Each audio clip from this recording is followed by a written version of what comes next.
Hi viewers. இன்னைக்கு April 24. Siragadikka ஆசை serial என்னாச்சுன்னு சொல்லி பார்க்கலாம்க்கு முன்னாடி சேனல் சப்ஸ்கிரைப் பண்ணாதவங்க மறக்காம சப்ஸ்கிரைப் பண்ணுங்க. இன்னைக்கு என்ன அப்படின்னு சொல்லி பார்த்தீங்கன்னா, இங்க வந்து கோயில்ல எல்லாரும் பரிகாரம் பண்றதுக்கு ரெடியா இருக்காங்கல்ல. அப்போ ரோஹிணிக்கு மாலையெல்லாம் போட்டு கூட்டிட்டு வராங்க. இங்க வந்து கரெக்டா முத்துவும் வந்துடுறாரு. முத்து கோயிலுக்குள்ள வந்துடுறாரு. இங்க என்ன நடக்குது அப்படின்னு சொல்லிட்டு ஆர்வமா பார்த்துட்டு இருக்கிறாரு. அங்க வந்து இது ரோகிணிய வந்து இந்த மாரி பரிகாரம் செய்றதுக்காக வச்சோனே, முத்துக்கு ஒரே ஹாப்பி ஆயிருது. பார்லர் நம்ம அவங்க அப்பாக்காக இங்க பரிகாரம் பண்ணா, அவங்க அப்பா அங்கருந்து ஜெயில்லேருந்து வெளியில வந்துருவாரா? அப்படின்னு சொல்லிட்டு வந்து கிண்டல் பண்ணிட்டு இருக்கிறாரு. முத்து சும்மா இல்லாம. இப்ப இங்க என்ன ஆகுதுன்னா, பிள்ளையார தான் கும்பிடணும்னு சொல்லிட்டு சாமி கும்பிட சொல்றாங்க. அப்புறமா தோப்புக்காரன போட சொல்லும்போது, ரோகிணி நானானோனே கும்பிடனோனே கட கட கடன்னு தோப்புக்காரன போட்டு வாங்க ஆன்ட்டி போலான்னோனே, எங்க போற? இன்னும் பரிகாரம் இருக்கு வான்னு சொல்லி இழுத்துட்டு போறாங்க. அப்புறமா சூடம் காட்டணும் அப்படின்னு சொல்லும்போது, ம் ரோஹிணியோட கையிலே ஏத்திக்கலாம் அப்படின்னு சொல்லிட்டு விஜயா சொல்றாங்க. என்னது கையிலே ஐய்யய்யோ! நான் தரமாட்டேன்னு சொல்லிட்டு கையே இது பண்றாங்க. அப்புறமா விஜயா வந்து கையிலேயே காட்டி சூட சுத்த வைக்கிறாங்க. அப்புறமா மறுபடியும் இழுத்துட்டு போறாங்க. இதெல்லாம் பார்த்துட்டு முத்து வந்து மீனா கிட்ட என்ன சொல்றாருன்னா, எங்க அம்மா உன்னதான் வீட்ட விட்டு விரட்டிருன்னு பார்த்தா, எங்க அம்மா செய்யற டார்ச்சர் தாங்காம பார்லர் அம்மாவே சீக்கிரம் நம்ம வீட்ட விட்டு ஓடிரும். என்ன பாடு படுத்துறாங்க பாரு. இன்னும் வா என்னலாம் இருக்குன்னு பார்ப்போம்ன்னு சொல்லிட்டு, இங்க ஸ்ருதி வேற ரவி கிட்ட அடுத்தடுத்து என்னென்ன செய்வாங்களோன்னு எனக்கே ஆர்வமா இருக்குது. வாங்க போலான்னு சொல்லிட்டு எல்லாருமா பின்னாடியே போறாங்க. அதுக்கப்புறமா ரோஹிணிய வந்து அங்க பிரதட்சணம் பண்ண சொல்றாங்க. அப்போ உடனே அவங்க அம்மா வந்து இதுதான் லாஸ்ட் ரவுண்ட் அப்படின்னு சொல்லுது. அப்பப்பா கடைசி வந்துட்டாங்கல்ல நான் போறேன்ப்பா அப்படின்னு சொல்லி முத்து சொல்றாரு. இங்க என்ன ஆகுது அப்படின்னா கார்ல வந்து ஜீவா இருக்காங்கல்ல மனோஜ் வந்து அவங்க ஃப்ரெண்டு கால் பண்றாருன்னு பேசிட்டே வெளியில வராங்க. அப்போ ஜீவா வந்து மனோஜ பாத்துறாங்க. பாத்துட்டு காருக்குள்ள ஏறி போய் உட்காந்து ஒளிஞ்சுக்கிறாங்க.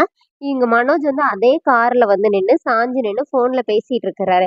இப்போ முத்து வெளியில இருந்துட்டே தள்ளுடா எனக்கு வேலை இருக்குன்னு சொல்லிட்டு அவங்கள போக சொல்லிட்டு அவர் கார ஸ்டார்ட் பண்றாரு. "என்ன மேடம் தூங்கிட்டீங்களா?" அப்படின்னோனே, "இல்ல ஏன் இவ்வளோ லேட் ஆயிடுச்சுன்னோனே, எங்க வீட்ல ஒரு பரிகாரம் மேடம் அதான் லேட் ஆயிடுச்சுன்னு" சொல்லிட்டு அவர் கார் எடுத்துட்டு கிளம்பிடுறாரு.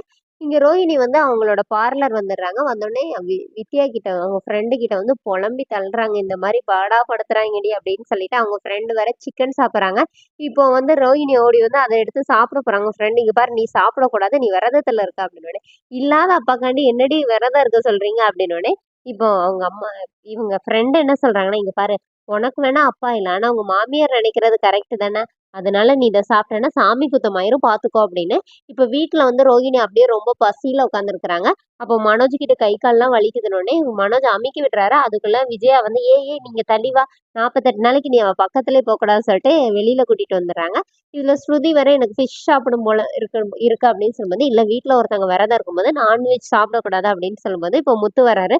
முத்து வேற சும்மா இல்லாம ரோஹிணிய பார்த்துட்டு, "என்னடா பார்லரம்மா, என்னமோ துவச்சு போட்ட துணி மாரி காஞ்சு போய் கிடக்குது" அப்படின்னோனே, "இங்க பாரு மனோஜ் நானே டயர்டரா இருக்கேன். உன் தம்பிய சும்மா இருக்க சொன்னேனே." "இல்லம்மா நீ எப்ப பார்த்தாலும் துணிக்கடை விளம்பரத்துல வர்ற பொம்மை மாரி தக தகன்னு மின்னிட்டே இருப்பியே. இன்னைக்கு என்னமோ வீடு தொடச்சு போட்ட துணி மாரி சுருங்கி போயிருக்கிறியே, அத தான் கேட்டேன்னு" சொல்லிட்டு ரவி கிட்ட சும்மா இல்லாம, "அவங்க அப்பா ஜெயிலுக்கு போனாலும் உன் பொண்டாட்டி இதெல்லாம் செய்யணும்டா பார்த்துக்கோ" அப்படின்னு சொல்லி கிண்டல் பண்ணிட்டு வந்து உட்காந்துக்கிறாரு. அதோட என்னோட எபிசோட் எண்ட் பண்ணிட்டாங்க. நாளைக்கு என்ன அப்படின்னு சொல்லி பார்த்தீங்கன்னா, வீட்ல எல்லாருமா சாப்பிட உட்காந்துர்றாங்க. இல்ல ஃபர்ஸ்ட் என்ன ஆகுதுன்னா, ரோஹிணிய வந்து அவங்க விஜயா வந்து சாப்பாடு சாப்பிடலையா அப்படின்னு சொல்லிட்டு மீனாவ சாப்பாடு ரெடி பண்ண சொல்றாங்க. இப்ப முத்து என்ன சொல்றாருன்னா, "நீங்க ஒண்ணு மறந்துட்டீங்க. உப்பு காரம் இல்லாம அந்த அம்மாவே தான் சமைச்சு சாப்பிடணும்னு பூசாரி சொன்னார்ல" அப்படின்னு சொல்லிட்டு முத்து சொன்னோனே, "ஆமால்ல" அப்படின்னு விஜயா யோசிக்கிறாங்க. அதோட என்னோட எபிசோட் எண்ட் பண்ணிட்டாங்க. நாளைக்கு என்னன்னா, வீட்ல எல்லாருமே சாப்பிட உட்காந்துருக்காங்க. அப்ப ரோஹிணி சாப்பிடும்போது முத்து என்ன கேட்கிறாருன்னா, "பார்லர் அம்மா எதுக்கு இங்க வந்து உட்கார்ந்துருக்காங்க? அவங்க சாப்பிடக்கூடாதுல்லன்னோனே" இப்போ ரோஹிணி வந்து முத்துவ மொறைக்கிறாங்க. "என்னையே மொறைக்கிறீங்க? நான் சாமி குத்தம் ஆயிறக்கூடாதுன்னு தானே உன்ன சொன்னேன்." "என்னப்பா?" அப்படி சொல்லிட்டு அவங்க அப்பா கிட்ட கேட்கும்போது, விஜயா வந்து, "ஆமா நான் கூட மறந்துட்டேன். நீ எதுக்கு வந்து உட்கார்ந்த?" அப்படின்னு சொல்லி விஜயா வந்து ரோஹிணிய கேட்குறாங்க. அதோட என்னோட எபிசோட் எண்ட் பண்ணியிருக்காங்க. தேங்க்